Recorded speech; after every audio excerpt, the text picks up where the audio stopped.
Je déclare ouverte la journée mondiale de la JOM. La JOM, mais qu'est-ce que c'est ? Salut, t'es un préado qui glande devant la télé. Viens faire ta jam à la RTS, ça va être une belle journée de merde. La jam, Journée olympique de la merde. Journée olympique de la merde. Mais pas du tout, la JOM, c'est la journée où on ose tous les métiers. Ouais, même je suis d'animatrice radio. Ouais, chaque année, la radio est remplie de joues rouges ou boutonneuses, voire les deux, qui errent dans les escaliers, le nez sur l'écran, les crocs dehors et le poil du monde sur les épaules.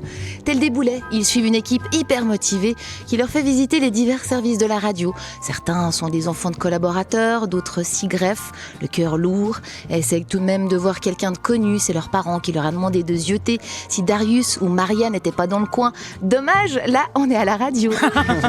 Ils ont souvent l'air de se faire chier quand même. Mais ils ont l'air contents malgré tout parce que ça leur fait un jour de congé. L'année dernière, j'en avais déjà pris avec moi et c'était plutôt sympa. Je n'avais pas décidé que j'allais le refaire forcément, parce que quand même avoir plein de petits moches collés à mes basques toute une journée, c'est plutôt éprouvant et c'est pas là qu'on est le plus efficace. Pourtant cette année, je n'ai pas hésité une seule seconde lorsque Simon et Bernardo m'ont demandé de m'accompagner à la radio et ceci pour plusieurs raisons. D'abord, parce que c'est pas tous les jours qu'on peut se promener avec un justicier à bague, fan de Nirvana, et son plus fidèle allié à l'oreille affûtée et le cheveu anciennement frisé. Sérieux, Simon et Bernardo, ça claque quand même, ça donne tout de suite le ton, non ? C'est l'assurance d'une journée trépidante. Avec Torpedo, vêtus de noir et masqués, ils iront combattre l'injustice à chaque étage de la RTS. Et puis tout le monde pense que Bernardo est sourd et muet. C'est la grosse bista, Dudu, la franche, la sucelle. Pas du tout. Bernardo n'est ni sourd ni muet. Il a simplement été victime d'un choc psychologique lié au stress dans sa jeunesse. Bref, la vérité, c'est qu'on a passé l'après-midi à enregistrer des conneries, à faire du montage, à écouter de la musique, et c'était bien. Bon, je vous avais dit qu'il y avait plusieurs raisons. Il se trouve qu'il y a environ un mois, je me revenais d'un week-end sain à la montagne, là, raclette et abricotine. Quand dans le train, alors que j'observais un monsieur étrange qui parlait, chantait et dansait tout seul près des chiottes du train, j'entendis un bruit lointain et de moins en moins s'approcher, de plus en plus pour finir par me tomber sur la gueule depuis le fond du wagon. C'était une planche à roulettes. Tu veux dire un skate ? Ouais, ok, un skate. Le train était bondé, c'est sur moi qu'il est tombé, je vous jure. J'ai eu hyper mal. Je suis restée digne. Une dame âgée m'a suggéré de prendre le numéro du jeune au cas où. Au cas où quoi ? Le jeune type était tout désolé pour moi. Je me suis demandé ce que je devais comprendre de ce qui venait de m'arriver. Étais-je en train de payer pour la fois où j'avais ri à gorge déployée lorsqu'un homme avec ses cannes s'était pété la gueule dans les escaliers du Charlie's à Vevey en 1988 ? Peut-être.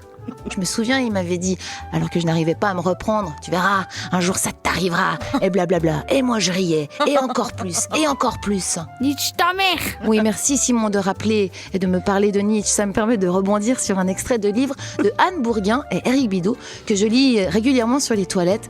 Lorsque les deux philosophes décrivent le rire de l'adolescent, ils disent qu'il tombe, se répand, se vautre. C'est un rire compulsif qui se déclenche pour un oui ou pour un non et fait razzia de tout. Et ce fou rire vient comme une indécence, une brusquerie, c'est juste, sauf que je ne suis plus une adolescente. Pourtant, ça, je me sens encore ado. Je ne sais pas vous, mais moi je ris beaucoup dans la vie, à part vendredi, où j'ai vraiment eu envie de pleurer. Je vous jure. Je l'ai fait d'ailleurs, et en pleine ville, à une heure de pointe. Parce qu'il y a une semaine, alors que je rentrais de Genève, après y avoir travaillé et fait quelques achats, je m'apprêtais à aller prendre mon train. Mais en traversant vers la gare, je n'atteins pas le trottoir, fort haut. Au-delà du ridicule de la situation, je tombais au ralenti. Oui, j'aime utiliser le passé simple et donne encore plus de suspense à l'histoire, somme toute bien banale. Oui, je tombais longtemps, jusqu'à m'exploser la joue, les genoux et le pouce droit. C'était terrible. Il y a une photo pour en témoigner. Ah putain. Je suis restée à terre au moins 1 minute avant qu'un jeune garçon de 14-15 ans me demande « Ça va, madame ?» Ce à quoi je répondis avec la vivacité qui me caractérisait à ce moment-là. « Oh, bah, pas très bien. J'ai vu les étoiles, j'ai super mal. » Je le regardais encore. Il me tendit la main. J'avais les larmes aux yeux. J'ai vu autour de moi plein de gens affairés, mais pas vers moi. Et il me dit « Personne n'est venu, hein. C'est comme ça, madame. » On a fait ce constat tous les deux, et c'était beau. J'avais mal, mais j'étais heureuse. Et à cette occasion, cette journée où on ose, car les enfants aujourd'hui ont osé venir à la radio, essayer de faire ce métier d'animatrice. Alors moi, j'ose aussi vous dire que je crois plus que jamais en l'adolescence. D'autant que c'est Simon et Bernardo, 24 ans, à eux deux, qui m'ont écrit cette chronique ce soir. Oh, bravo!